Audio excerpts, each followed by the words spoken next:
오늘 우리에게 주신 하나님의 말씀은 이사야서 49장 17절에서 18절, 에스라서 6장입니다. 사실 내용은 에스라서 전체 또는 이와 병행되거나 관련되어 있는 느헤미야서, 또 학개서, 스가랴서가 해당되지만 대표적으로 에스라서 6장을 본문으로 하였습니다. 제목을 다 함께 읽어보겠습니다. 빠른 걸음으로 몰려와서 다시 시작되는 하나님의 자랑스러운 건축자들. 아멘. 오늘은 종교개혁 주일입니다.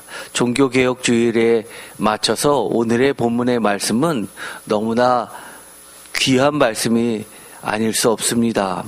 사실 무엇인가 새롭게 하는 개혁이 일어나려면 반드시 과거에 있었던 헐어야 될 것들이 헐리고 또 뽑아야 될 것들이 반드시 뽑혀야지만 사실은 새로운 것이 창조될 수 있도록 새롭게 건축되기 때문입니다. 그런데 우리가 인생을 살다 보면 그것이 쉽지 않습니다. 많은 사람들이 허는 것이 쉬우냐, 새로 만드는 것이 쉬우냐라고 물어본다면 어떤 사람들은, 세상의 모든 사람들은 다 아무리 능력이 없어도 망치는 능력 하나는 가지고 있다고 합니다. 그러다 보니까 성공하는 사람들의 얘기는 자신을 위해 찬성하는 사람이 3분의 1 또는 절반이라면 자신을 향해서 대적하고 반대하는 사람이 3분의 1 또는 반이라고 이야기합니다. 그래서 아무리 뛰어난 사람이라도 지지자는 50%를 넘지 못한다고 이야기를 하죠. 그렇기 때문에 자기와 반대되는 사람과 잘 어떻게 지내는지에 따라서 이 사람의 성공은 결정된다고 합니다. 다른 말로 이야기하면 무엇일까요? 자기한테 도움되는 사람을 찾기는 쉽지 않아도 상대방을 자기와 감정이 틀어지게 해서 나를 망치고 내 앞길을 막을 수 있는 사람은 널려 있다는 뜻이기도 합니다. 그런데 우리가 인생을 살다 보면 특별히 하나님의 말씀을 올바로 따르려고 하는 사람들은 어떤 이야기를 많이 하죠? 악은 참 뿌리가 깊어서 뽑기가 쉽지 않다라고 합니다. 뽑고 뽑아도 잡초처럼 금방 선이 만들어지는 것보다 악이 뿌려지는 속도가 더 많고 강하다고 이야기합니다. 도대체 어떤 말이 맞을까요? 도대체 왜 악을 잡초처럼 그렇게 생명력이 강한 것으로 비유할까요? 생각해보면 내 자신이 그만큼 악이기 때문입니다. 악의 뿌리를 깊이 달고 있기 때문에 성경의 곳곳에 보면 나는 죄 중에서 잉태하였다라는 말을 많이 합니다. 어떻게 보면 오늘의 이 이사야서의 말씀 49장 17절에서 18절의 말씀은 매우 짧지만 어떻게 보면 이해하지 못하고 그냥 지나쳐 버리는 본문이기도 합니다. 이사야서 49장 17절, 내 자녀들은 빨리 걸으며 너를 헐며 너를 황폐하게 하던 자들은 너를 떠나 가리라. 18절, 내 눈을 들어 사방을 보라. 그들이 다 모여 내게로 오느니라. 여호와가 이르노라. 내가 반드시 삶으로 맹세하노니 내가 반드시 그 모든 무리를 장식처럼 몸에 차며 그것을 띠기를 신부처럼 할 것이라. 이 17절과 18절의 말씀을 읽어보면 대충은 이해됩니다. 비록 그 앞부분에 잘 이해가 안 되는 말이 있어도 반드시 모든 것이 회복되겠구나라는 것쯤은 누구나 압니다. 그러다 보니까 이 앞에 있는 말씀 17절 상반절에 있는 말씀 내 자녀들은 빨리 걸으며 라는 말을 무슨 말인지 몰라도 그 뒤의 말들을 통해서 이 말씀을 이해하는 것처럼 지나가게 됩니다. 그런데 이 17절을 표준세번역으로 읽어보면 이렇습니다. 다 같이 읽겠습니다. 너를 건축할 사람들이 곧 올 것이니 너를 파괴하는 사람과 황폐하게 하는 사람이 너를 곧 떠날 것이다. 아멘. 여기서 보면 내 자녀들은 빨리 걸으며 라는 이 말씀을 너를 건축할 사람들이 곧 올 것이니 라고 번역하고 있습니다. 이 말씀을 보면 매우 관련이 없는 말씀처럼 번역하고 있습니다. 사실 이 49장에 있는 17절의 말씀을 보면 너는 누굽니까? 너는 시온과 또는 예루살렘이라고 할 수 있습니다. 또는 남유다라고도 할 수 있습니다. 그러면 내 자녀들은 누구일까요? 여기서 보면 표준 세번역들을 보면 시온에 또는 예루살렘에 사는 하나님의 포로 귀한 공동체들이라고 1차적으로는 이해할 수 있겠고, 표준 세번역대로 하면 건축자들일 것입니다. 그러면 건축자들이 누구일까요? 이것은 많은 주석가들이 예를 들어서 세스바살이라든지 수룹바벨 같은 사람들을 칭한다고 이야기합니다. 더 넓게 보면 에스라와 느헤미야까지도 또는 학교와 스가랴까지도 포함할 수도 있을 것입니다. 구체적으로는 이 시대를 조명해 본다면 아마 세스바살 또는 수룹바벨 정도가 제일 적합할 것입니다. 빠른 걸음이라고 한다면 도대체 무엇일까요? 내 자녀들은 빨리 걸으며 라는 말이 무엇일까요? 이것은 주석가들이 시온과 예루살렘 재건을 방해하는 대적자들보다 한 발 앞서 나가는, 그래서 하나님의 도성을 건축하는 것을 말한다고 이야기합니다. 참 어렵죠? 이것은 기본적으로 이 제2 이사야서를 이해해야지만, 배경을 이해하지만 알 수 있는 본문입니다. 제1 이사야서는 여러분이 잘 알고 있듯이 이사야 선지자가 활동하는 시대를 나타내고 있습니다. 그런데 제2 이사야서, 제3 이사야서에 가면 특별히 바벨론 이사야서라고 하는 40장부터 55장까지, 그리고 3 이사야서라고 하는 66장까지를 보면 놀랍게도 이사야라는 선지자의 이름이 단 한 차례도 거론되고 있지 않습니다. 그래서 학자들은 1 이사야서와 39장까지와 40장부터를 분명하게 다른 저자일 것이다 라고 선을 긋는 이유이기도 합니다. 그래서 많은 학자들은 이 이사야서부터는 이사야 선지자의 제자들 그룹, 선지자 학교가 있었기 때문에 이사야 선지자의 예언을 그대로 전수받아서, 가르침을 받아서 외워서 노래로 전수받았던 자들의 그런 기록물일 것이다 라고 말하고 있습니다. 그런데 제2 이사야서와 제3 이사야서의 차이점은 무엇일까요? 그 내용과 문체를 비교해 보면 그 또한 제1 이사야서와 2 이사야서의 뚜렷한 단어의 차이, 문체의 차이처럼 그렇게 차이가 나는데, 이 이사야서는 기본적으로 바벨론 포로 귀환 공동체들이 돌아와서 하나님의 도성을, 하나님의 나라를 재건하는 것에 초점이 맞춰져 있다면 66장까지는 그럼에도 불구하고 그들이 재건하려고 노력했지만 그 결과가 참담한, 하나님의 명령과 율법과는 너무나 차이가 나서 이게 과연 우리가 꿈꿔왔던 하나님의 나라 맞는가라는 회의 속에서 또 다른 개혁을 일으키는 자들이 하나님의 소망을 가지고 실망한 이들에게 다시 하나님의 비전을 심어주면서 새로운 나라를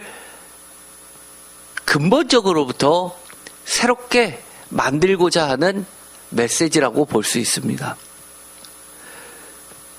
먼저 이 이사야서 49장은 그런 의미에서 1차적으로 그들이 바벨론 포로에 있다가 내가 이스라엘 땅으로, 남유다로, 시온으로, 예루살렘으로 돌아가면 이렇게 해야지라고 꿈을 가지고 왔었던 포로 귀환 공동체들이 겪게 되는 1차적인 많은 도전과 어려움 속에서 하나님의 이 성전을 어떻게, 그리고 하나님의 성벽을 어떻게 재건하고 있는지를 보여주는 중요한 본문입니다. 이 빠른 걸음, 빨리 걷는다라고 하는 것은 히브리어로 마하르입니다. 영어로 번역하면 사전에는 hasten이라고 기본적으로 번역을 합니다.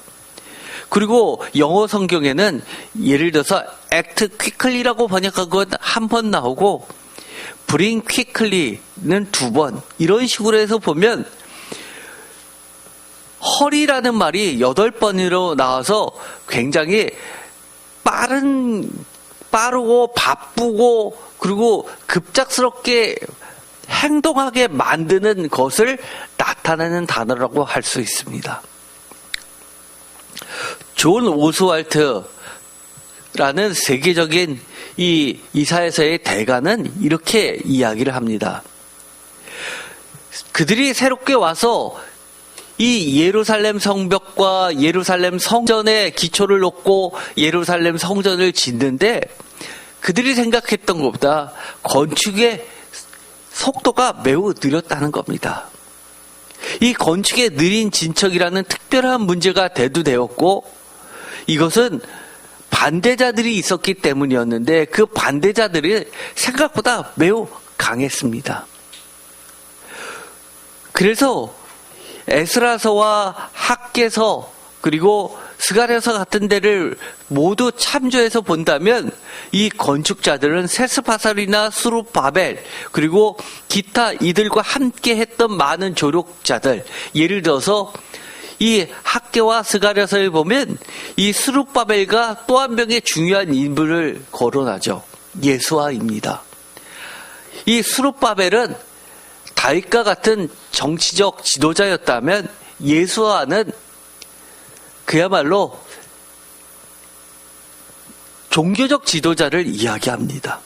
그래서 이스라엘 전통은 2명의 지도자, 메시아를 가지고 있다는 게 가장 기본적인 전통입니다. 두 촛대 같은 그런 중요한 의미죠. 그래서 그들의 조력자들을 모두 지칭하는 말인데 그들이 대적자들보다 한 걸음 앞서 있다고 이야기를 해준다는 겁니다. 그 말은 무엇일까요? 예를 들어서 대적자들이 방해하려면 하나님의 영에 감동되어서 그들의 괴락을 꿰뚫어 보고 그들의 속셈을 알아차려서 미리 사전에 방어를 하거나 그리고 이 하나님의 건축의 역사가 늦어지지 않도록 함께하는 많은 백성들에게 용기를 잃지 않게 비전을 계속 심어주면서 하나님의 일들을 하게 하는 지도자들의 그런 발빠른 그리고 밀접하고 그리고 신속한 그들의 모습을 나타내는 것이라 할 수 있습니다. 이사야서 60장 4절을 보더라도 마찬가지입니다. 내 눈을 들어 사방을 보라. 무리가 다 모여 내게로 오느니라. 내 아들들은 먼 곳에서 오겠고 내 딸은 안기어 올 것이다. 라는 이 구절도 제3 이사야서에 들어가 있지만 제2 이사야서인 오늘의 본문인 이사야서 49장 18절에 있는 말씀과 매우 비슷합니다. 내 눈을 들어 사방을 보라. 그들이 다 모여 내게로 오느니라.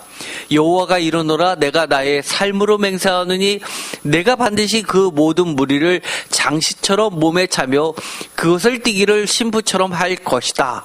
라고 하는 구절과 매우 비슷하게 됨으로써 이 18절의 이 의미는 17절의 의미와 크게 다르지 않다라는 겁니다. 단순히 그 배경을 모르고 읽었을 때는 귀한 공동체를 나타내는 말이겠거니 라고 생각할지 모르지만 이 18절은 단순히 돌아오는 자들을 나타내는 것뿐만 아니라 하나님의 나라를 건설하기 위하여 뜻을 모아서 오고 있는 많은 조력자들을 나타내는 단어라고 볼 수 있기 때문입니다. 그래서 제3 이사야서에 나와 있는 이 구절 또한 어떻게 보면 내 딸들이 그리고 내 아들들이 먼 곳에서 그것도 안기어 다 내게로 사방에서부터 오는 모습은 하나님의 나라가 하나님의 말씀에 비추어 보아 온전히 서지 못한 것을 다시금 수축하고 창조하기 위해 오고 있는 하나님의 백성들로서 해석할 수 있기 때문입니다. 어쨌든 간에 이 세스바살이라는 이 인물도 포로로 잡혀간 그 땅에서 출생해서 그 문화 속에서 자라난 인물이기 때문에 이름도 그렇게 지어졌을 것을 충분히 예측 가능하기 때문에 포로 귀한 공동체, 이 땅에서 태어나지 않은 그쪽 이방의 문화 속에서 자라난 인물이라는 것 정도는 충분히 알 수 있습니다. 그런데 우리가 읽다 보면 이 세스바살이라는 이름은 성경에 그렇게 자주 나오지 않습니다. 정보가 매우 적습니다. 에스라서에 몇 개 본문에 나와 있는 것이 전부 있는데 이렇게 나와 있습니다. 에스라서 1장 8절 바사왕 고레스가 창고지기 미드르 다색에 명령하여 그 그릇을 꺼내어 세워서 유다 총독 세스바살에게 넘겨주니 9절 그 수는 금 접시가 30개요 은 접시가 1000개요 칼이 29개요 금 대접이 30개요 그보다 못한 은 대접이 410개요 그 밖에 그릇이 1000개이니 11절 금은 그릇이 모두 5400개라 사로잡힌 자를 바벨론에서 예루살렘으로 데리고 갈 때에 세스바살이 그 그릇들을 다 가지고 갔더라라고 나와 있습니다. 그래서 이 세스바살은 기본적으로 고레스에 의해서 하나님의 성전에서 빼앗아 온 모든 기물들을 창고에 보관하고 있었는데 포로 귀환을 명령하면서 유다 총독으로 지명을 하여서 그 성물들을 가지고 유다 땅으로 돌아오게 한 임무를 맡은 인물로 기록되어 있는 것은 명확합니다. 그런데 그 세스바살이란 이 인물이 역대상 3장 18절에 나와 있는 세낫살과 같은 인물로 본다라고 라이프 성경사전은 이야기했지만 학자들은 같은 사람인가 다른 사람인가도 논란이 많이 있습니다. 어쨌든 자세한 것은 제가 블로그에 올려놨으니까 주석에 그 내용을 참조하시면 될 듯합니다. 또 이 세스바살이 유다의 왕족이었다는 명백한 증거는 없다라고 이야기를 합니다.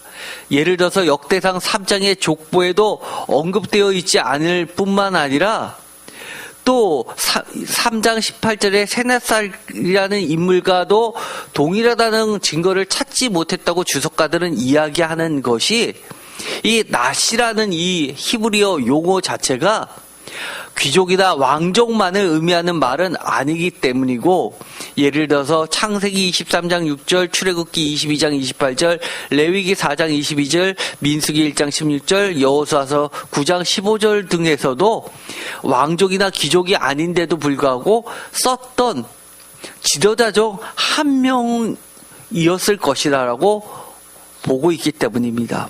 그것을 주장하는 사람은 윌리엄슨이라는 학자인데 이 사람은 에스라서 느헤미야서의 전 세계 대가입니다. 손가락 안에 꼽히는 대가입니다. 그렇기 때문에 이런 학자들의 견해를 따라서 여러 가지 견해가 있습니다. 어쨌든 간에 이 학자들은 이것을 증명해야 되는 입장이고 저처럼 목회자들은 증명을 못하더라도 여러 가지 이유를 들어서 아마 유다 총독으로 임명됐었던 이 세스바살은 왕족 출신이었다라고 저는 봅니다. 왜냐하면 지금도 아프리카 지역이나 아랍 지역에 가면 그 시의 혈통의 권위라는 걸 무시할 수 없습니다. 우리가 여러 테러 단체들이 있어서 인지를 구축할 때도 보면 장로 집단들과 협상하는 장면을 보게 됩니다. 대통령의 그 치외 벚꽃 안에 놓이는 부족들의 장들이기 때문이죠. 북한도 지금 백두혈통이라는 것 때문에 어린 딸을 그 다음 후계자로 내세운다고 얘기를 해도 반항하지 못하는 이유들 중에 하나이죠. 그렇기 때문에 이 고대 근동, 특별히 이 이스라엘과 바벨론과 이 아수르나 이런 쪽에 있는 지역에서는 최소한 유다 총독 대표자로서 누구를 지명하려면 이 혈통을 무시할 수 없었기 때문입니다. 그래서 아마 많은 이들이 이야기하는 것처럼 세스바랏은 이 사로잡혀 끌려갔던 여호야긴 왕의 후손일 것이라고 보는 것이 타당할 듯합니다. 어쨌든 간에 지금은 어떤 것을 증명하는 단계가 아니기 때문에 이 세스바살은 명확하게 공식적인 직함을 가지고 첫 번째 성전, 즉 솔로몬 성전과 우리가 흔히 제2성전이라고 하는 이 에스라서, 느헤미야서, 학개서, 스가랴서에서 나오는 스룹바벨 성전이라는 이 스룹바벨 성전을 짓는 데 있어서 그 기물들을 가지고 갔던 인물이면은 명확합니다. 그런데 왜 왕은 이 스룹바벨 성전에 놓여질 기물들을 세스바살에게 전해 주었을까요? 그것은 첫 번째 성전과 제2성전과의 연속성 때문입니다. 예를 들어서 귀환민 중심의 유다 공동체들이 정통성이 있느냐라고 했을 때는 솔로몬 시대 때부터 쓰여졌던 그 기물들을 그대로 우리들이 공식적으로 이어받아서 성전을 세우고 거기서 여러 가지 제사의 역할을 감당하고 그 기물들을 지키는 유다 공동체의 정통성이 있다라고 하는 이 연속성이란 중요한 모티브를 가지고 있기 때문입니다. 이것은 매우 중요합니다.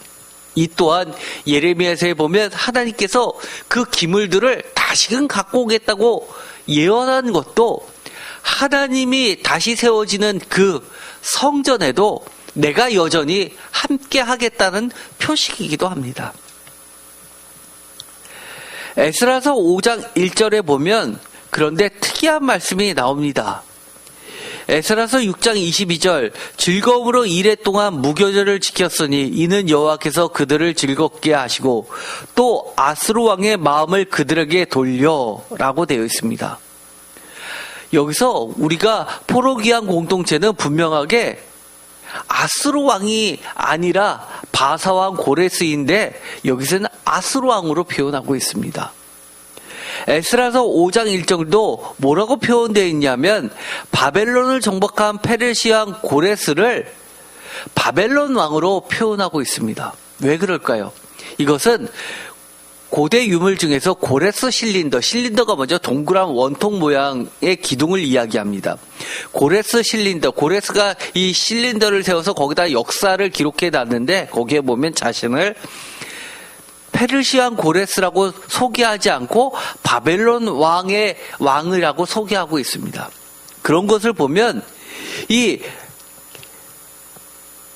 고레스는 분명하게 바사왕, 페르시아 왕인데 메대를 앞서서 바벨론을 점령할 때 유월로 들어가서 침공해서 들어간 게 아니라 무혈 입성했습니다. 그러면서 자신을 바벨론 왕이라고 표현하면서 이쪽 고대 근동의 북쪽부터 고대부터 있었던 고대 바벨로니아, 고대 아시리아의 정통을 잇는 통합한 새로운 제국의 황제임을 천명한 것이기 때문입니다. 그래서 이 고대 사회는 이처럼 정통성이나 연속성이 그 피지배 민족들을 다스리는 매우 중요한 명분이었습니다. 에스라서 6장 3절부터 5절까지 보면 유명한 아람어 칙령이라는 게 나오게 됩니다. 우리가 지금은 성경에 보면 이 모두가 히브리어 성경이라고 이해하고 있지만 독특하게 에스라서에 보면 아람어 부분이 들어가 있습니다. 또 성경에 일부 아람어가 들어가 있는 부분이 있는데 그것이 다니엘서입니다. 그래서 우리가 흔히 생각하기에 신약 성경은 헬라어로 기록되어 있고 그리고 구약 성경은 히브리어로 기록되어 있는 것이 정통 성경이라고 알고 있지만 사실 히브리어 학자들은 보면은 이 에스라서의 일부와 그리고 다니엘서의 일부는 원문 자체가 아람어로 기록되어 있습니다. 그래서 저도 박사과정에서 구약을 이전공으로 할 때도 보면 아람어까지를 배웠던 기억이 납니다.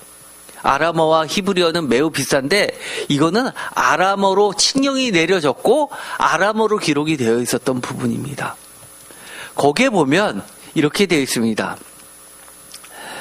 특별히 6장 3절에서 5절까지의 이 아람어 칙령, 세스바셀에 대한 언급이 특이하게 여기는 나와 있지 않고 성전의 면적과 크기, 국고 지원이나 성전 기물을 반환하라는 그런 기록만 남아 있어서 또 이것에 대한 6장 3절에서 5절까지의 아람어 칙령을 부연 설명하고 있는 아람어 설명이라고 하는 부분이 있습니다. 아람어로 기록되어 있는 긴 설명 부분인데 에스라서 5장 11절에서 16절까지 본문인데 거기에 보더라도 이렇게 되어 있습니다.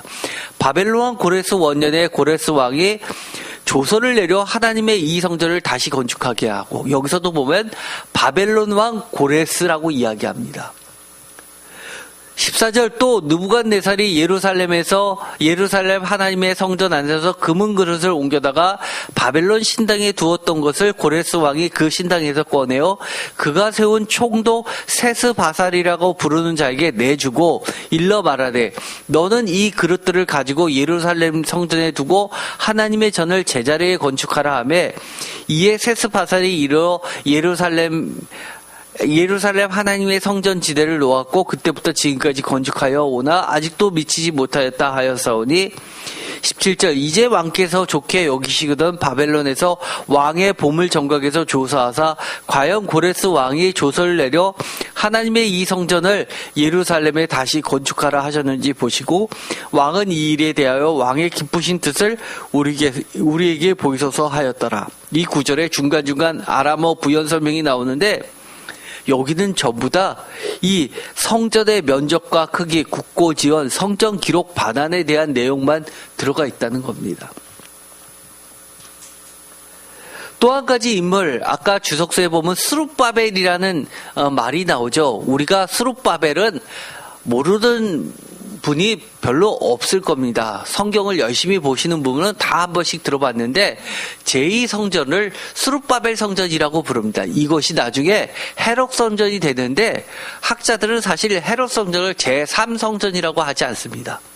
제2성전의 확장판이기 때문입니다. 이 스룹바벨 성전에서 이스라엘 사람들이 들어갈 수 있는, 남자들이 들어갈 수 있는 것은 이스라엘의 뜰이라는 데고 이스라엘 여인들이 들어가는 곳과 구분되어 있습니다. 그리고 이스라엘 여인의 뜰보다 더 바깥쪽에 있는 것이 이방인의 뜰이었습니다. 그것은 이방인들이 거기까지만 들어가고 그 안에는 못 들어가는 가장 넓은 지역이었는데 이방인들도 아무나 들어가는 것이 아니라 하나님을 경외한, 나는 유대인은 아니지만 하나님을 경외한다고 하는 사람들이 들어가는 곳입니다. 그런데 이 이두메 출신의 헤롯 왕은 자신의 약점을 보완하기 위해서 이 제사장의 딸과 결혼을 하게 됩니다. 왜냐하면 그 아버지는 이두메 이방인 출신이었기 때문에 이 유대 지역을 다스리려면 명분이 필요했고 이 혈통적 약점을 보완해야 되기 때문에 제사장 출신의 여인과 결혼을 시켰습니다. 그리고 나서는 유대인의 환심을 사서 결국은 왕이 되는데 그 환심을 살 때의 가장 큰 역할을 했던 것이 이 성전을 크게 화려하게 개축합니다. 그런데 이 안쪽까지는 건들지를 못하고 이방인의 뜻을 기존에 보다 4배로 크게 짓습니다. 그러다 보니까 바깥에서 봤을 땐 매우 화려하고 크죠.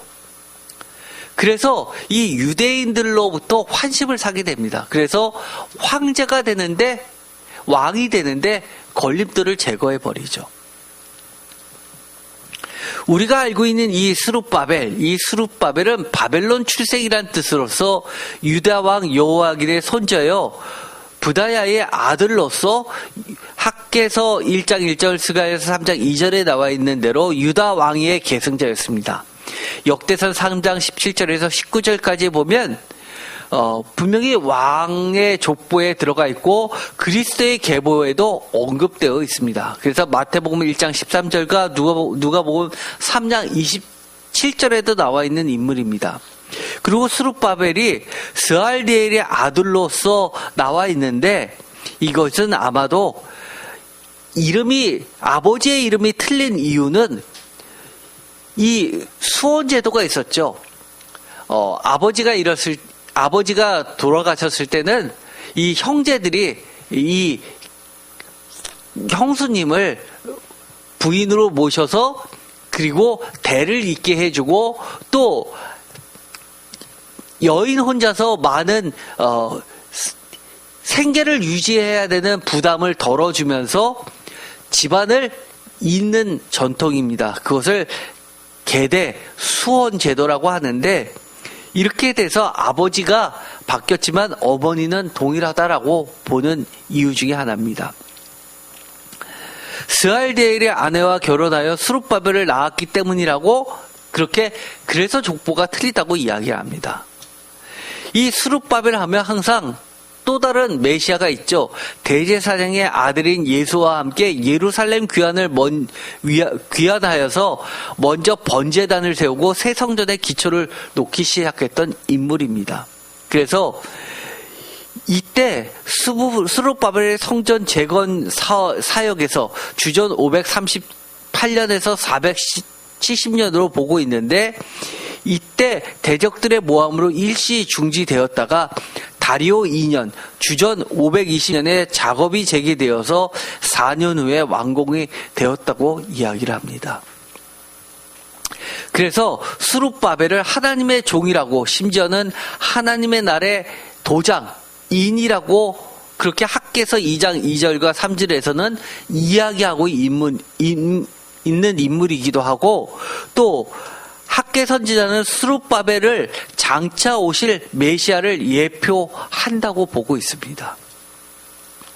이것은 매우 중요한 이야기로서 항상 제사장을 기름 부음을 받는데 제사장은 하나님의 종이라고 이야기를 하고 또 달과 같이 하나님의 종으로서 표현하고 있는 왕의 계열이 있습니다. 물론 또 하나의 메시아가 있죠. 선지자가 있습니다. 3개의 메시아가 있지만 선지자는 그 누구도 결정할 수 있는 것이 아닙니다. 하나님의 영으로서 하나님이 직접 임명하시는 것이기 때문에 예를 들어 혈통으로 이어지든 어떻게 사람의 동의를 얻던 이것은 그야말로 두 메시아 사상이 기본적으로 깔려 있습니다. 그래서 예수님 시대 때에도 문제가 됐던 게 늘 무엇이었냐면 정권을 갖고 있는 자들이 자기가 행정적 메시아뿐만이 아니라 제사장적 메시아까지로 통합하고 싶어 했습니다. 그래서 대제사장을 마음대로 임명하거나 아니면 자신을 대제사장에 앉히려고 하는데 그것이 매번 실패로 돌아가면서 내분이 일어났었던 겁니다. 대표적으로 우리가 흔히 아는 쿰란 공동체의 기원을 논할 때 왜 쿰란 공동체가 생겼느냐? 그것은 예루살렘 성전 안에서 제사장 계열들이 반란을 일으켜서 대거 개혁을 이미 더럽혀진 예루살렘의 제사장 계열에서 빠져나와서 새롭게 형성된 그룹이라고 하는데 그 원인은 이 제사장 계열과 왕의 계열이 서로 통합하려는 움직임에 대해서 반대를 들어서 철저히 우리는 하나님이 지정하신 대로 두 메시아 전통을 따르겠다 하는 인물들이 간 것으로 일부 학자들은 보고 있기 때문입니다. 예를 들어서 에스라서 2장 2절 곧 스룹바벨과 예수와 느헤미야와 스라와 르알디엘가 이러면서 포로기한 명단이 나오게 되는데 에스라서 3장 20절 요사닥의 아들 예수아와 그의 형제 제사장들과 스알디엘의 아들 스룹바벨과 그의 형제들이 다 일어나 이스라엘 하나님의 제단을 만들고 하나님의 사람 모세의 율법에 기록한 대로 번제를 그 위에서 드리려 할세. 여기서도 보면 예수아와 스룹바벨이 하나님의 제단과 번제를 만들고 성전을 만들 때 함께했던 그의 형제 조력자들이 나오게 됩니다. 3장 8절과 4장 3절에도 마찬가지입니다. 그런데 이 스룹바벨이 에스라 4장 3절에 보면 스룹바벨과 예수아와 기타 이스라엘 족장들이 이르되 우리 하나님의 성전을 건축하는데 너희는 우리와 상관이 없느니라. 바사왕 고레스가 우리에게 명령하신 대로 우리가 이스라엘의 하나님 여호와를 위하여 홀로 건축하리라 하였더니 라고 나오면서 이처럼 예루살렘의 성전을 건축하는데 그 땅에 이미 정착하고 있었던 이방인들과 혼혈을 했었던 이런 많은 대적자들을 배제하고 순수하게 신앙을 지켰던 자들, 귀한 공동체만이 하나님의 성전을 다시 재건하겠다고 하면서 많은 어려움을 겪게 되는 겁니다. 결국은 이게 멈춰서기도 하고 다시 재건되기도 하는 그런 순환의 역사를 보여주죠. 느헤미야서 7장 7절, 12장 1절, 12장 47절에도 나오게 됩니다. 또 학개서 1장 1절, 12절, 14절, 2장 2절, 4절, 21절, 23절, 그리고 스가랴서 4장 6절, 7절, 9절, 10절에도 스룹바벨에 대해서 나오게 되는데 심지어 4장 9절에서는 스룹바벨의 손이 이 성전의 기초를 놓았은즉 그의 손이 또한 그 일을 마치리라 하셨나니 4장 10절 작은 일의 날이라고 멸시하는 자가 누구냐 사람들이 스룹바벨의 손에 다림줄이 있음을 보고 기뻐하리라. 이 일곱은 온 세상에 두루 다닌 여호와의 눈이니라 라고 할 정도로 이렇게 스룹바벨을 하나님의 메시아로서 하나님의 성전을 재건하는 인물로서 묘사하고 있습니다. 아까도 말씀드렸듯이 마태복음 1장 12절에는 예수님의 족보에 기록이 되어 있고 누가복음 3장 27절에도 포함이 되는 인물입니다. 역대상 3장 17절 사로잡혀간 여고냐의 아들들은 이 여고냐는 여호야긴을 이야기합니다. 그의 아들 스알디엘과 18절 말기람과 부다야와 라고 되어 있고 19절에는 부다야의 아들들은 스룹바벨가 라고 되어 있어서 이 왕족 출신임을 나타내고 있습니다. 저는 이것을 지지하고 있는 입장입니다. 그런데 우리가 지금까지 봤었던 에스라와 느헤미야의 연대를 추정하는 문제는 여간 쉽지 않습니다. 그래서 학자마다 보면 많은 견해가 있는데 크게 이 아닥사스다라고만 이 성경에는 기록되어 있는데 이 아닥사스다라고 하는 이 문제는 아카이메네스 왕조에는 아닥사스다라는 이름을 가진 왕이 3명이나 있었습니다. 아닥사스다 1세 롱기마누스가 주전 464년에서 423년 2세 아닥사스다 멤논이라는 인물은 404년에서 359년 아닥사스다 3세 오쿠스는 주전 359년에서 337년까지를 보고 있습니다. 그러다 보니까 1세로 볼 거냐 2세로 볼 거냐 3세로 볼 거냐에 따라서 시대가 많이 달라지는데 대부분은 이처럼 1세나 2세 때로서 학자들이 주로 나누게 됩니다. 그러면 구체적으로 이것을 뭐가 맞느냐? 사실 그건 큰 의미가 없죠. 학자들은 중요할지 모르지만 우리는 성경에서 신앙인으로서는 하나님이 어떻게 역사하셨고 하나님이 어떻게 이 성전 재건을 하는 데 있어서 어떤 힘과 계획과 뜻으로 재건을 이루어졌는지에 초점을 맞추면 됩니다. 그래서 이 이사야서에서 나와 있는 것처럼 하나님의 하시는 일들의 증거가 나오게 된다는 겁니다. 아까도 빠른 걸음으로 라고 하면서 대적자들보다 한 차례 앞선 그들보다 먼저 하나님의 일을 착수하고 마치는 하나님의 활동하심이 드러나고 있는데 1차적으로는 긍정적 표식들이 나오게 되죠. 즉 하나님의 사역에 동참하도록 성령님의 역사하심이 명확하게 나온다는 겁니다. 예를 들어서 이런 겁니다. 에스라서 1장 5절에 보면 이에 유다와 베냐민 족장들과 제사장들과 레위 사람들과 그 마음이 하나님께 감동을 받고 올라가서 예루살렘의 여호와의 성전을 건축하고자 하는 자가 다 일어나니 하나님의 역사하심, 하나님의 증거들은 어떤 것들로 나타나나요? 그 마음에 하나님께 감동을 받는 모습이 나오고 또 적극적으로 행동에 나섭니다. 자신의 일을 뒤로 하고 우선순위를 하나님께 두고 올라갑니다. 말로만 하는 것이 아닙니다. 구체적인 행동이 나옵니다. 그리고 모두 다 빠짐없이 일어납니다. 사실 새인교회도 많은 사람은 아니지만 하나님에 의해서 하나님의 사람들에 의해서 세워나가고 있는 겁니다. 이 사람들의 인간적 눈에 숫자에 비교해서 힘이 있다 없다 말할 수 있을까요? 저는 불가능하다고 봅니다. 오히려 하나님의 힘에 의해서 일어나는 자들, 이 힘은 아무리 대적자가 많더라도 하나님의 역사는 반드시 이루어지고 맙니다. 6절 그 사면 사람들이 은그릇과 금과 물품들과 짐승과 보물로 돕고 그 외에도 예물을 기쁘게 드렸더니 돕는 자들은요 기본적으로 이거 해주세요라는 것 외에도 당연히 해야 되는 것 외에도 그들은 기쁘게 드립니다. 이 기쁘게라는 이것은 히브리어로 나다브입니다. 나다브는 뭘까요? 영어 성경에는 인사이트, 임펠로 번역하고 있습니다. 인사이트가 뭐죠?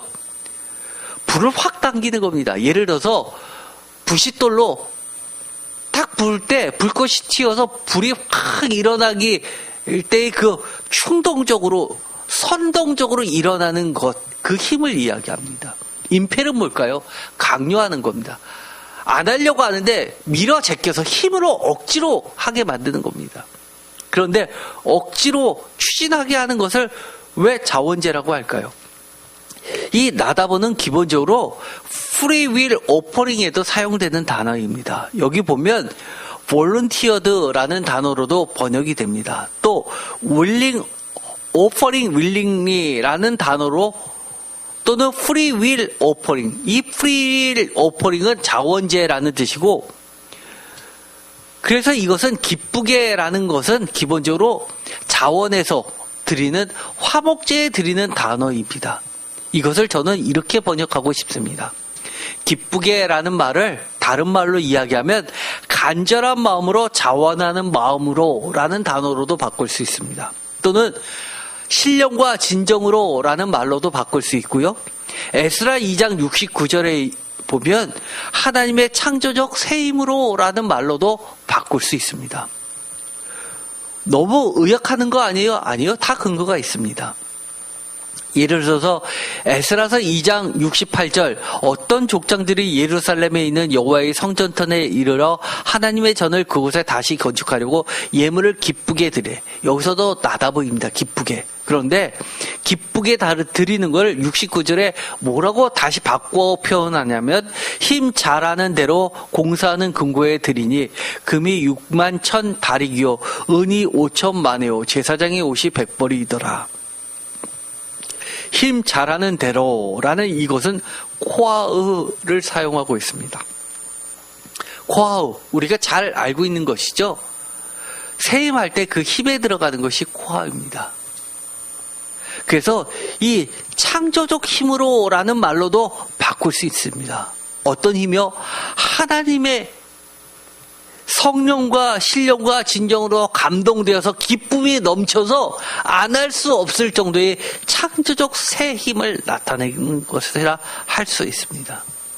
이것이 바로 하나님의 증거들이죠. 우리가 어떤 교회에서 또는 여러분이 직장에서 하나님의 말씀에 감동돼서 새롭게 시작하는 것들, 이거는 다 하나님의 역사하심이죠. 내가 돈 벌기 위해서 하는 일입니까? 아니요, 그렇지 않습니다. 예를 들어서 여러 가지가 있죠. 아펜젤러가 선교사가 우리나라에 들어와서 했던 사업이 복음 전도뿐만 아니라 병원 사업도 있었습니다. 교육 사업도 있었습니다. 다 하나님의 감동하심으로 벌이는 일입니다. 우리가 사업을 할 때 내가 먹고 살기 위해 하는 거 기본적인 거죠. 하지만 단순히 먹고 살기 위해서라고 한다면 해야 할 수 있는 것, 할 수 있는 것은 굉장히 많이 있습니다. 단순히 돈을 많이 벌기 위해서 무조건 한다? 그거는 아니죠. 그 중에서 우리가 선택하는 겁니다. 어떻게 해요? 하나님의 영광을 돌리고 많은 사람을 유익하게 하는 것을 비록 X가 적더라도 그걸 선택합니다. 하나님의 역사하심입니다. 그런데 에스라 6장 19절에 보면 이런 말씀이 나옵니다. 사로잡힌 자의 자손이 첫째 달 14일에 유월절을 지킬 때 20절 제사장들과 레위 사람들이 일제히 몸을 청결하게 하여 다 정결하며 사로잡힌 자들의 모든 자손과 자기 형제 제사장들과 자기를 위하여 유월절 양을 잡으니 21절 사로잡혔다가 돌아온 이스라엘 자손과 자기 땅에 사는 이방 사람의 더러운 것으로부터 스스로를 구별한 모든 이스라엘 사람들에게 속하여 이스라엘의 하나님 여호와를 찾는 자들이 다 먹고 22절 즐거움으로 다시 나오죠. 이래 동안 무교를 지켰으니 이는 여호와께서 그들을 즐겁게 하시고 또 아스로 왕의 마음을 그들에게 돌려 이스라엘의 하나님이신 하나님의 성전 건축하는 소원을 힘있게 하도록 하셨습니다. 여기서 힘 마찬가지죠. 즐거움 나오죠. 다 하나님의 역사하심을 나타내는 표식들인데 이런 말도 나오죠. 일제히 다 스스로를 구별하여 찾는 자들이 다 이런 것들이 모두 다 하나님의 역사하심의 증거들입니다. 우리가 하나님의 일을 해야 된다고 할 때 억지로 합니까? 그렇다면 하나님의 증거하심이 없는 겁니다. 누구나 하는데 누구나 안 합니까? 이것도 아니죠. 우리가 한마음 한뜻으로 하나님의 일에 동참하는 겁니다. 참조로 느헤미야서 2장 18절에도 이런 말씀이 나옵니다.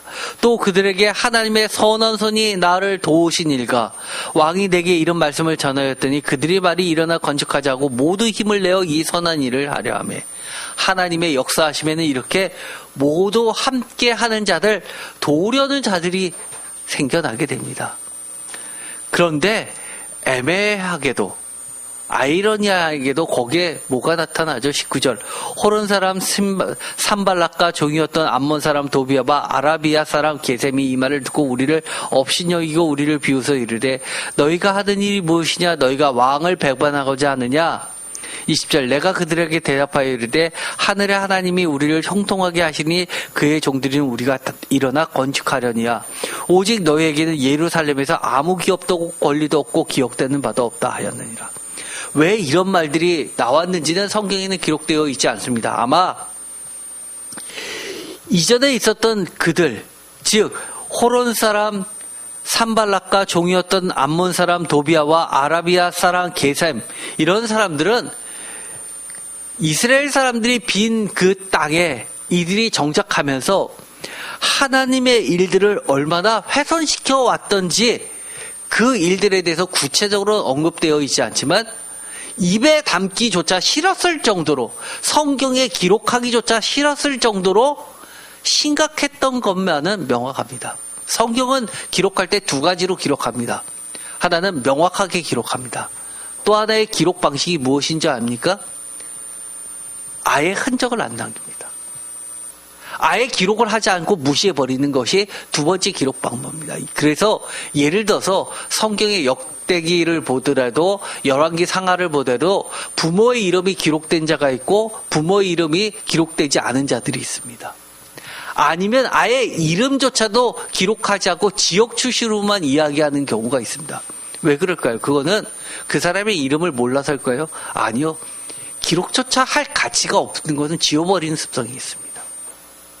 그래서 아마 이들이 상세하게 예루살렘 성전에서 어떻게 하나님의 성전을 우습게 하고 멸시했는지를 너무나 잘 알기 있었기 때문에 사실 기록 안 했을 것으로 봅니다. 예를 들어서 우리가 아주 유명한 건축물이 고고학에서 유명한 건축물들이 무너지면 어떻게 하죠?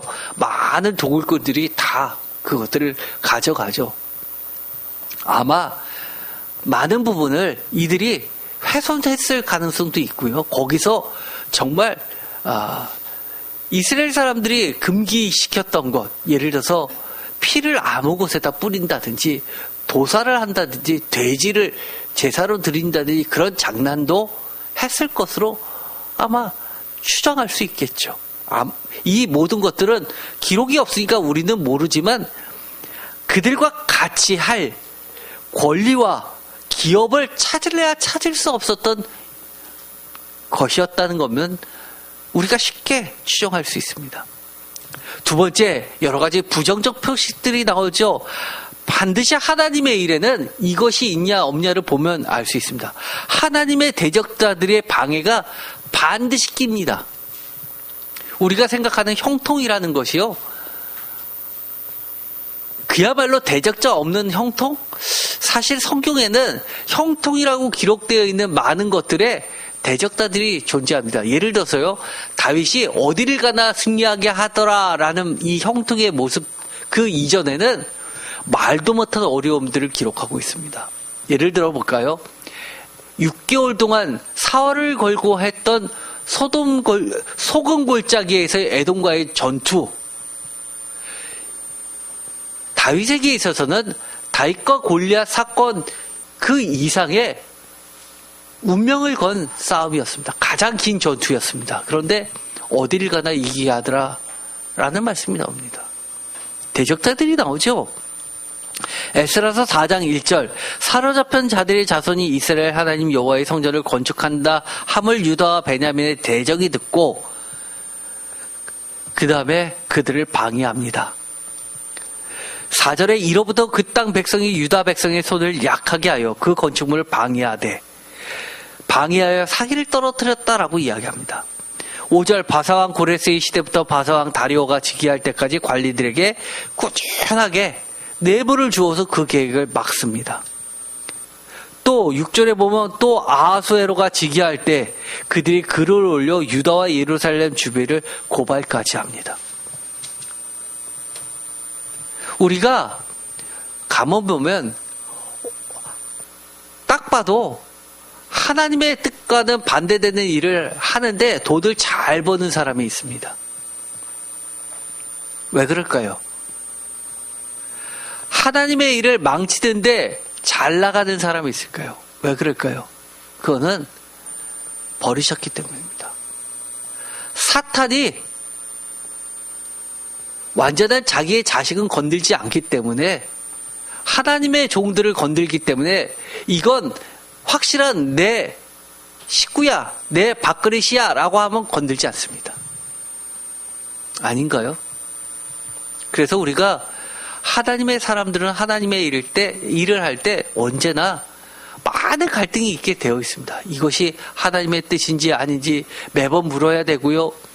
힘들 땐 하나님께 하나님의 힘으로 할 수 있게 해달라고 기도합니다. 우리가 우리의 힘으로 이긴다? 그런 건 있을 수 없죠. 하나님의 일은 하나님이 처음부터 끝까지 이끌어 주십니다. 그런데 반대가 있다고 하나님의 일이 아니다, 잘못 가고 있다, 이거 천만의 말씀입니다. 항상 우리가 하나님의 말씀으로 비추어 봐야 되죠. 에스라 4장 23절 아닥사스다 왕의 초본이 르홈과 서기관 심사와 그의 동료 앞에서 낭독되매 그들이 예루살렘으로 급히 가서 유대 사람을 보고 권력으로 어찌하여 24절 그 공사를 그치게 하니 이에 예루살렘에서 하나님의 성전 공사가 바사왕 다리오 제2년까지 중단되니라. 권력의 힘을 세상 권력으로 공중 권세 잡은 자의 힘으로 하나님의 일을 멈추게 합니다. 이 정도로 막강하죠. 이런 이야기가 또 어디에 있죠? 대표적으로 요한계시록에 있습니다. 요한계시록에 하나님의 백성들을 나중에 사탄의 세력이 이깁니다. 심지어 죽었던 이 사탄의 종이 다시금 부활하는 모습을 보고 많은 그 추종자들이 하나님의 백성들을 괴롭힙니다. 그런데 여기서 나온 대적자들은 누구일까요?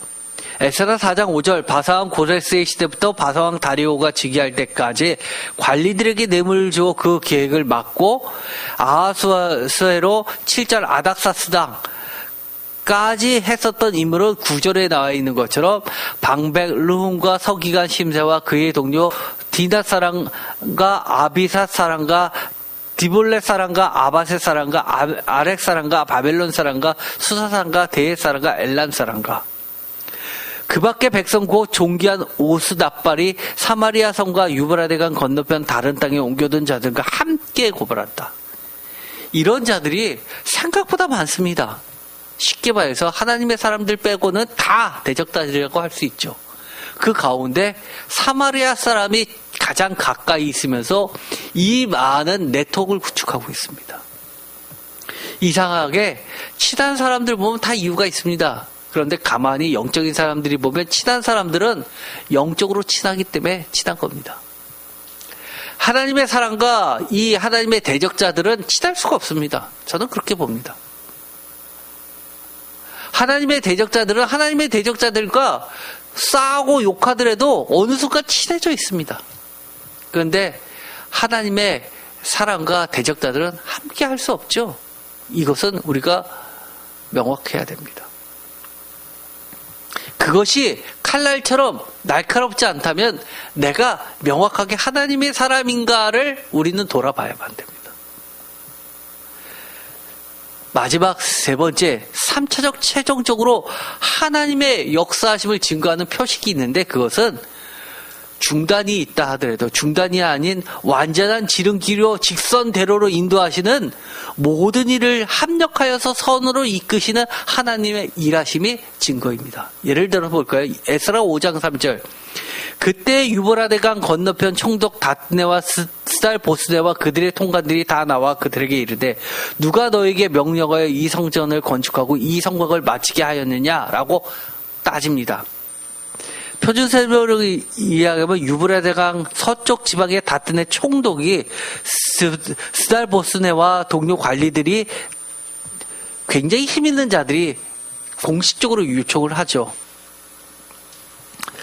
4절 우리가 이 건축하는 자의 이름을 아뢰었으나 5절 하나님이 유다 장로들을 돌보셨으므로 그들이 능히 공사를 막지 못하고 이 일을 다리오에게 아뢰고 그 답장 오기를 기다렸더라. 페르시아 관리들은 이 일을 다리우스 왕에게 알리고 회답을 기다리는 수밖에 없다. 하나님은 어떻게 역사하시느냐면요. 유다 장로들을 돌보시면서 그것을 끝까지 중단 없이 하게끔 하십니다. 그런데 이 힘 있는 자들의 특징이 뭡니까? 니들이 뭐가 힘이 있어? 라고 하면서 권력으로 밀어붙이죠.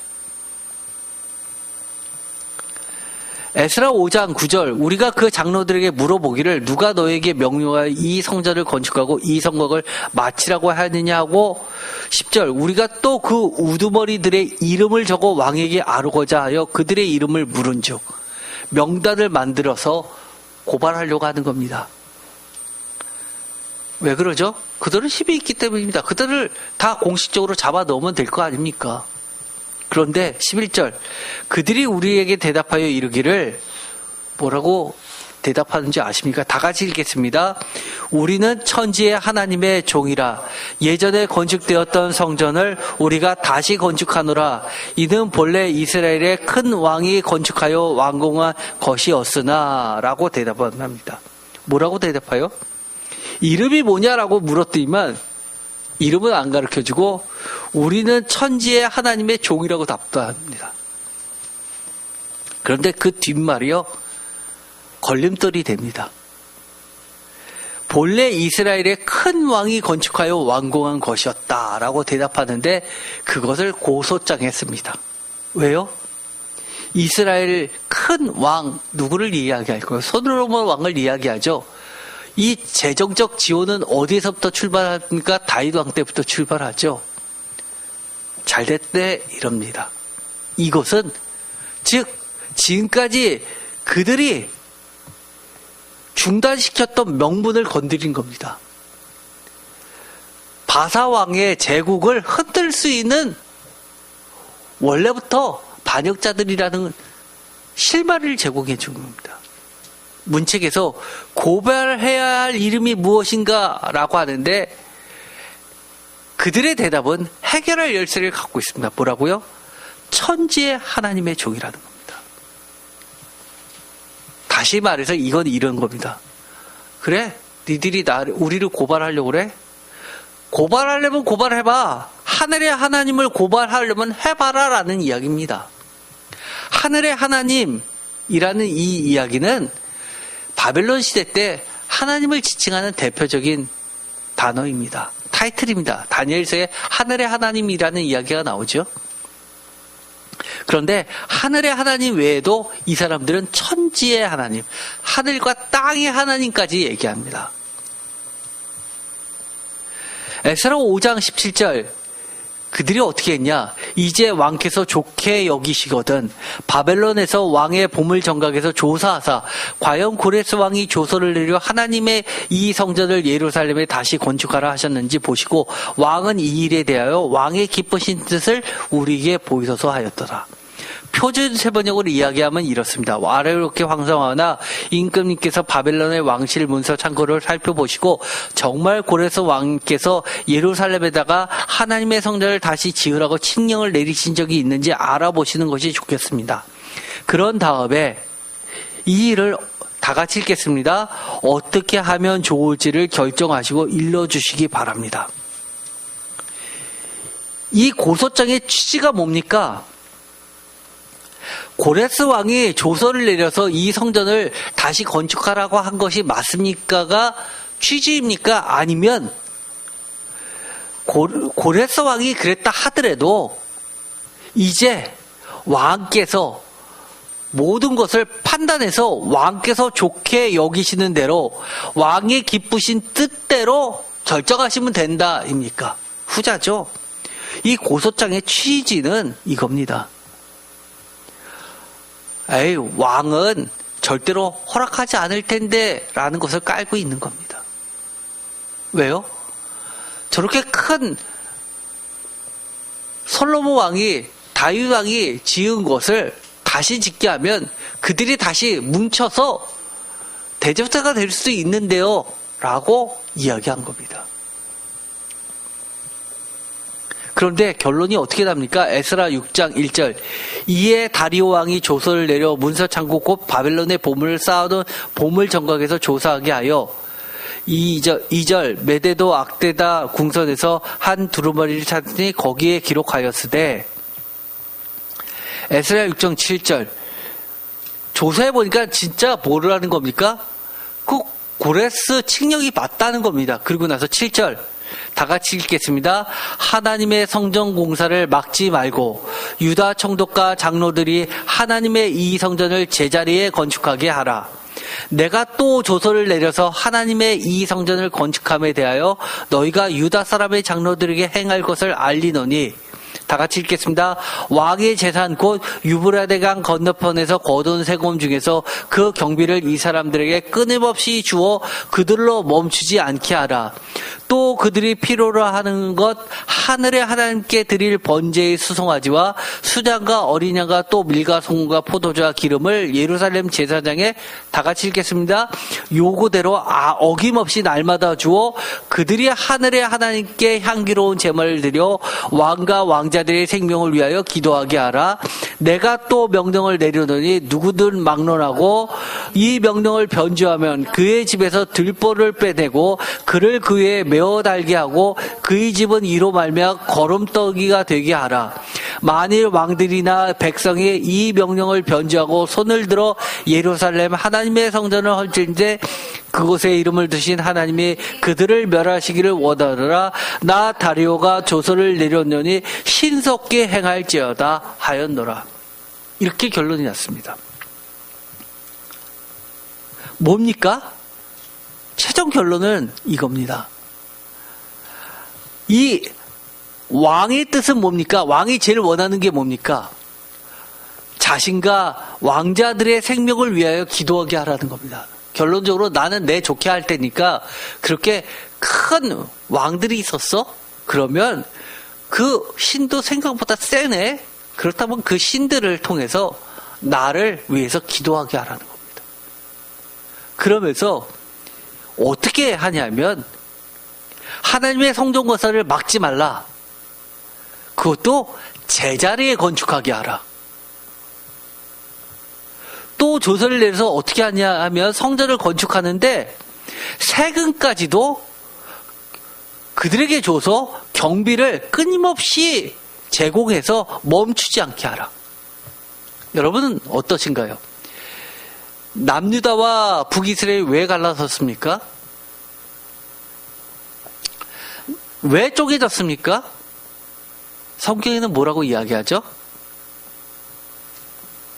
솔로몬이 짓고 그 아들 때 여로보암과 르호보암이 하나는 왕이고 하나는 신하인데도 불구하고 왜 신하가 왕이 되면서 2개 집합 빼놓고 10개 집 하나 신하 쪽에 붙습니까?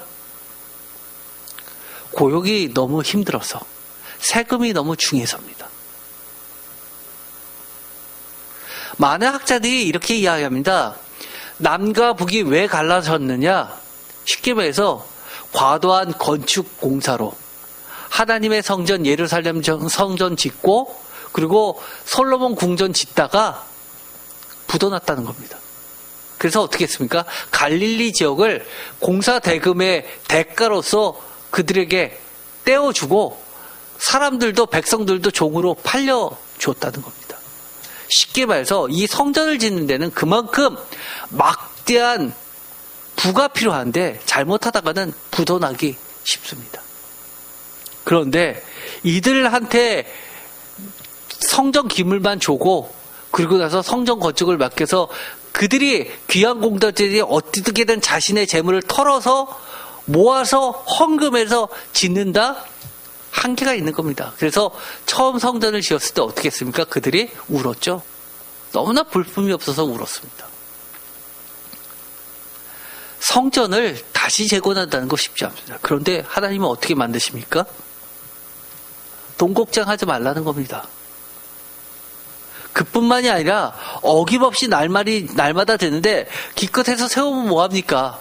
예배를 못 드릴 정도로 피폐되면 어떡합니까? 그런데 본래의 기능인 예배의 기능을 충분히 할 수 있도록 제사까지도 정부에서 지원해 주라는 겁니다. 게다가 방해도 못되게 이 명령을 누구를 막론하고 변조하면 어떻게 하라는 겁니까? 죽이라는 겁니다. 그 누구도라는 거는 누굽니까? 아까 이야기했던 많은 권력가들, 다른 지방의 총독들까지도 포함해서라는 겁니다. 우리가 에스라서에 보면 뭐가 나오냐면 에스라를 임명할 때 너가 하나님의 그 법문을 잘 아니까 예루살렘에서 남유다 백성들 포로기한 공동체들만을 잘 가르쳐라라고 이야기했나요? 아니요. 너가 그 법을 가지고 많은 다른 지역의 사람들도 가르치라고 지시를 합니다. 그래서 하나님의 법을 가지고 이 유프라데스강 서쪽 지역에 있는 모든 지역들을 다스리도록 사람도 파견하라고 합니다. 즉 하나님의 법으로 만국을 다스리게끔 하는 겁니다. 새로운 지방법이 생긴 겁니다. 그것도 신속히 행할지어다라고 합니다. 그러면서 에스라 7장 23절 무릇 하늘의 하나님의 전, 하늘의 하나님이라는 것은 바벨론 포로 이후의 대표적 타이틀이죠. 위하여 왜 그러냐면 바벨론은 하늘을 섬겼죠. 북극성을 섬겼습니다. 이시타로. 그 전통이 하나님에게까지 가게 되는 겁니다. 하늘의 하나님의 전을 위하여 하늘의 하나님이 명령하신 것을 상강해라. 어찌하여 진노가 왕과 왕자의 날에 임하게 하랴. 나와 내 자손이 다스릴 날에 하나님의 분노가 내리도록 그대로 들 수는 없기 때문이다라고 표준사본에 번역합니다. 왕의 관심은 그겁니다.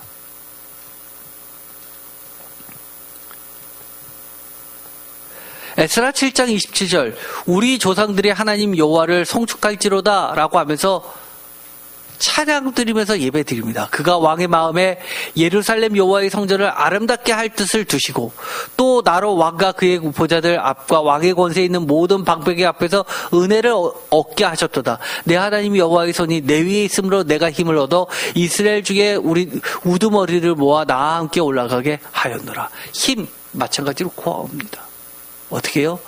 하나님의 증거는 뭡니까? 하나님의 증거는 뭐죠? 우리가 지금 당장은 조금 어려울 수 있습니다. 그러나 그것이 끝이 아닙니다. 오히려 우리가 계속 했을 때 얻게 되는 많은 난관을 한 번에 다 해결해 줍니다. 경제적인 거, 재정적인 거, 그리고 외부 세상의 정치적인 거, 그 다음에 나라의 법률적인 것까지 다 해결해 버립니다.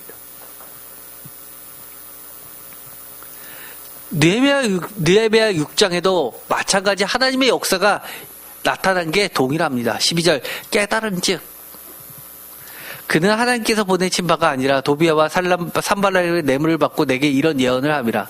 그들이 뇌물을 준 까닭은 나를 두렵게 하고 이렇게 함으로써 범죄하게 하고 악한 말을 지어 나를 비방하게 하려 함이라. 14절 나를 두렵게 하고자 한 자들의 소용을 기억하소서라고 기도하면서 결론적으로는 15절에 다 같이 읽겠습니다. 성벽 역사가 52일 만인 엘루랄 25일에 끝남에 우리의 모든 제적과 주위에 있는 이방 족속들이 이를 듣고 다 두려워하여 크게 낙담하였으니 그들이 우리 하나님께서 이 역사를 이루신 것을 알미라. 그래서 어떻게 되는 겁니까? 그래서 그들은 기가 꺾였다는 겁니다. 하나님의 최종적인 3차적 표징, 하나님의 역사하심은 결국 과정들은 여러 가지가 있었지만 우리들은 어떻게 만드신다는 겁니까? 우리들의 대적자 보다 엄밀하게 얘기하면 하나님의 대적자들보다 항상 하나님의 종들의 걸음을 한 발짝 더 빠르게 하셔서 깨닫게 하셔서 즐거운 마음으로 다 함께 모여서 한 뜻으로 신속하게 하나님의 일을 완수하게끔 해주신다는 겁니다. 그것이 하나님의 역사입니다. 오늘의 말씀을 보면 잠시 하나님께서는 빠른 걸음으로 몰려와서 다시 시작되는 하나님의 자랑스러운 건축자들을 이름을 대놓고 말씀하시지는 않았지만 아주 짧은 구절에서 많은 어려움이 있었지만 그럼에도 불구하고 하나님께서 끝까지 하나님의 나라를 건설하시는 것을 보게 하십니다. 그것은 멈춰섰을까요? 하나님의 그 건축자들은 하나님의 자랑스러운 건축자들은 지금도 21세기에 존재합니다. 누굽니까? 저는 하나님의 말씀으로 건축하는 설교자이자 건축자입니다. 그렇죠? 다른 거 섞지 않으려고 하나님의 말씀대로 예배를 건축하는 건축자입니다. 여러분은 어떤 건축자입니까? 각자의 삶의 터에서 건축자들이 있습니다. 어떤 사람은 열심히 부를 창조하는, 어떤 사람은 열심히 법을 지키는, 어떤 사람은 열심히 가정을 꾸미는, 어떤 사람은 진짜 건축을 하는 사람. 여러 사람들이 있죠. 그러나 다 어떤 자들입니까? 누군가가 여러분의 명단을 물어보신다면 여러분은 뭐라고 답하시겠습니까? 저는 이강민이요라고 하는 것보다 우리는 하나님의 종들입니다 라고 우리의 이름을 대신했으면 좋겠습니다. 왜요? 우리는 항상 하나님의 자랑스러운 건축자들이기 때문입니다. 기도하고 마치겠습니다. 하나님, 우리가 이 땅을 살 때 분명히 헐고 허물고 분리하고 스스로를 깨끗하게 구별해야지만 하나님의 말씀대로 이 땅을 건축하는 건축자가 될 수 있음을 다시 한번 깨닫게 됩니다. 하나님의 일에는 언제나 하나님의 대적자들이 존재합니다. 그때마다 하나님께서는 하나님의 힘으로 우리들을 대적자보다 한 걸음 더 앞서가게 하시고 먼저 깨닫게 하시고 또 빠르게 하나님의 일을, 하나님의 집을 건축하게 하여 주옵소서. 우리로 하여금 비록 중간중간에 어려움이 있다 하더라도 최종적으로 모든 것을 합력하여서 선한 길로 이끄시면서 하나님의 나라를 곱게 하는, 대로를 걷게 하는 하나님의 귀한 자랑스러운 건축자 모두 되게 하여 주시옵소서. 예수 그리스도의 이름으로 기도드립니다. 아멘.